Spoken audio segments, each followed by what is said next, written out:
चलो चलो दीवार चमकाओ, चलो नया पलस्तर लगाओ, चलो चलो सड़कें बनाओ, गंदगी हटाओ, साफ करो सब, चीखते हुए घायलों से कहो सब्र करें, उन्हीं के वास्ते अस्पताल को चमकाया जा रहा है। पुल पर धकेल कर मार डाले गए 134 लोगों की लाशों पर मातम मना रहे परिवारों से कहो हजूर बहुत दुखी हैं और उनका दुख देश के लिए बहुत हानिकारक है, इसलिए जब तक अस्पताल चमक नहीं जाएगा वो नहीं पधारेंगे। उनका कलेजा दर्द से फट रहा है और उनके कलेजे का फटना मादरे हिंद के लिए ठीक नहीं। हुकूमत की शान में गिरी हुई लाशों देखो कि वजीर आजम के कलेजे को ठंडक पहुंचे, इसलिए रंग रोगन की आमद हुई है। रात भर लगे रहे कारिंदे 134 लाशों के बोझ से हिली हुई धरती के ऊपर खड़े मुर्दा घर को रंगीन बनाने में, लाशों पर चेहरा चमकाने आली हुजूर आए हैं। इन तस्वीरों को देखकर आपको लगेगा कि शायद किसी शादी ब्याह के घर की तस्वीर है, लेकिन नहीं हजूर, ये 134 लाशों और इससे भी ज्यादा घायलों से भरे एक विशाल मुर्दा घर की तस्वीर है, जहां एक निकम्मे, भ्रष्ट और बेहया प्रशासन ने एक बस्ती को मौत के टिकट बेच डाले।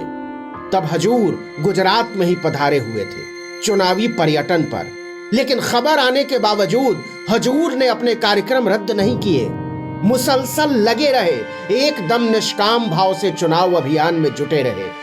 गोया तुम्हारा क्या गया जो रोते हो, तुम्हारा क्या था जो खो गया, जो लिया यहीं से लिया, जो दिया यहीं पर दिया, तो दुखी क्यों होना, लाशें गिरी हैं तो क्या, लोग मरे हैं तो क्या, बस्तियां उजड़ी हैं तो क्या, बच्चे यतीम हुए हैं तो क्या, तुम वोट मांगने के लिए सत्ता में आए थे, सो वोट मांगते रहो, वोट मांगते रहो।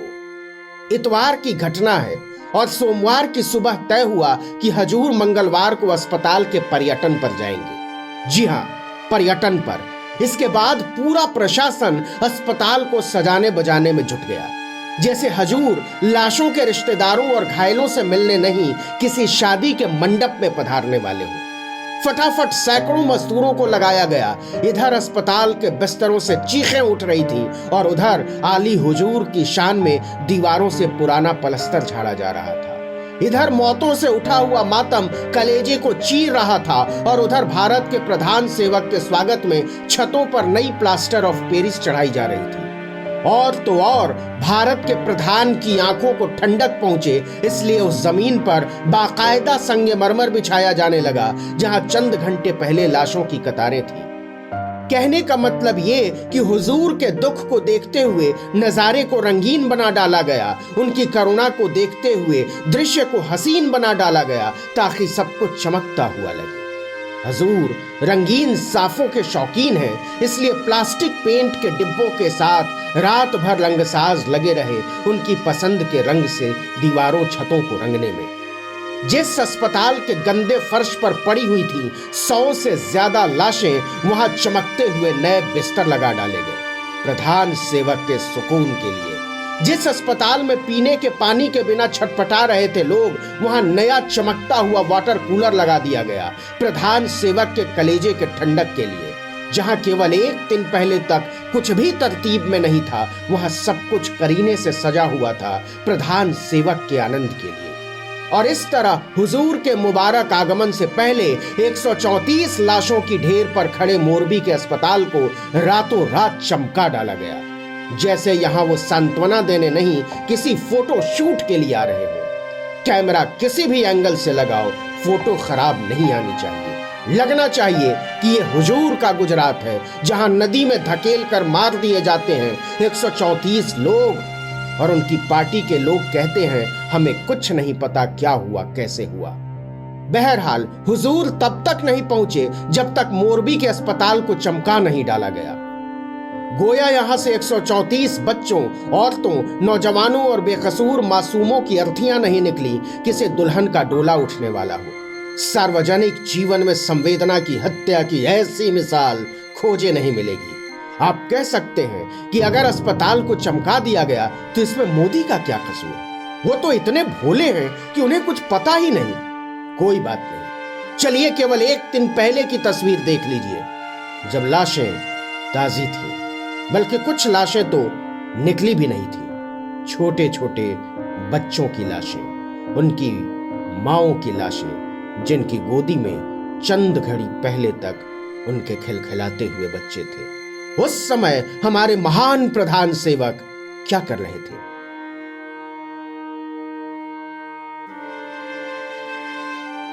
हुजूर का दिल करुणा में डूबा हुआ था। ये 134 लोगों की लाशों पर हुजूर के दुखी होने का दृश्य है। यह अजीब और असीम दुख है कि आदमी रेड कारपेट पर चलने का मजा लेता है, गुलदस्ते स्वीकार करता है, स्वागत करवाता है, झंडा हिलाता है, कैमरे के लिए नाटकीय भंगिमाएं बनाता है। माननीय प्रधानमंत्री जी तथा सभी गणमान्य अतिथियों का असारवा रेलवे स्टेशन पर स्वागत है। हम आपको याद दिलाना चाहते हैं कि यह कार्यक्रम 134 लोगों की लाशों और इससे ज्यादा घायलों की उठती हुई चीखों के बीच लगातार जारी था। रेड कारपेट पर चुनावी पर्यटन के इस आनंद को हुजूर दुख कहते हैं, करुणा कहते हैं, संवेदना कहते हैं। आप साफ देख सकते हैं कि कैमरे के फ्रेम में आ रहे आदमी को हुजूर ने इशारे से हटा दिया। 134 लोगों की गिरी हुई लाशों के बीच भी हुजूर को इतना याद था कि अगर कोई कैमरे के सामने आ जाए तो फोटो खराब हो जाती है। इसे वो पीड़ितों के प्रति संवेदना कहते हैं, दुखी होना कहते हैं। लेकिन तस्वीरें बता रही हैं कि हुजूर मोरबी में बहती लाशों और उठती चीखों के बीच भी चुनावी पर्यटन का भरपूर आनंद ले रहे थे।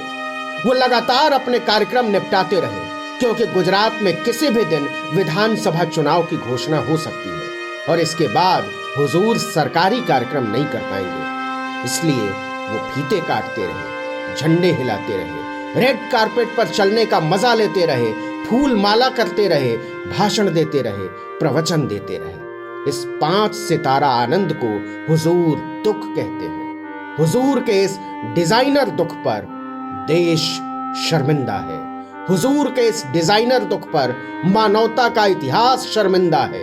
शर्मिंदा है लोकाचार की परंपराएं, शर्मिंदा है राजनीति की बुनियादी उदारताएं। माफ कीजिएगा हुजूर, लेकिन आपका यह डिजाइनर दुख धरती पर बोझ की तरह है, जिसे उठाने में पूरे देश का कंधा टूट गया है, जिसे उठाने में पूरे देश का कंधा टूट गया है।